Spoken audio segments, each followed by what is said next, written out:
My name is Robert, and today I am 95 years old. The old man adjusted his glasses and looked at the group of young boys sitting in the park.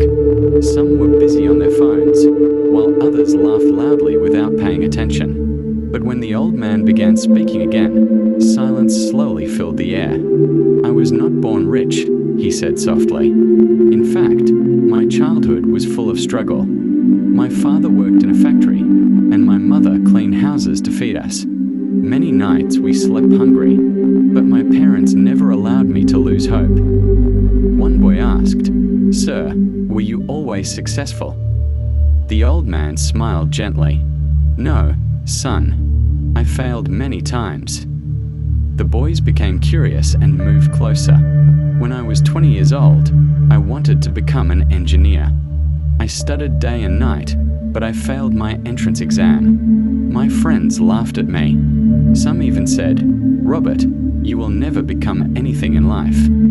He paused for a moment. That night, I cried alone.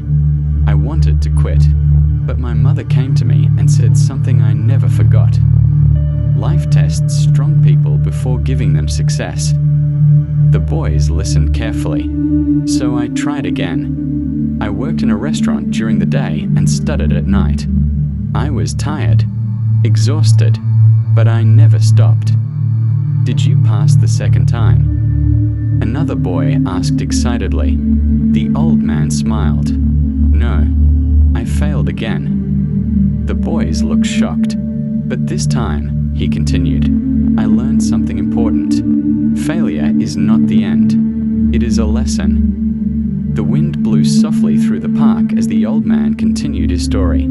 At the age of 27, I finally passed my exam. Slowly, life started changing. I got a small job. My salary was tiny, but I worked honestly. Years later, I started my own company. People who once laughed at me began respecting me. One boy quietly asked, "Sir, what was the secret of your success?"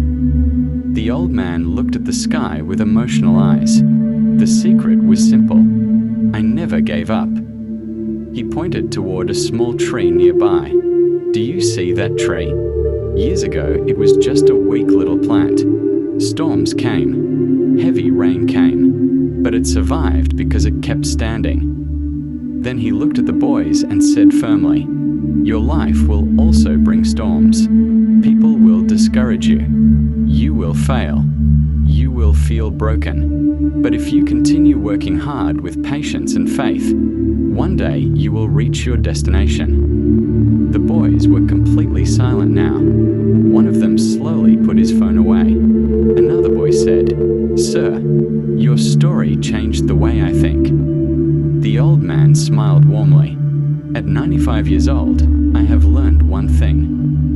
He stood up slowly with his walking stick and said, "Winners are not people who never fail. Winners are people who never quit." The boys clapped for him with respect, and that evening in the park became a lesson they would remember forever.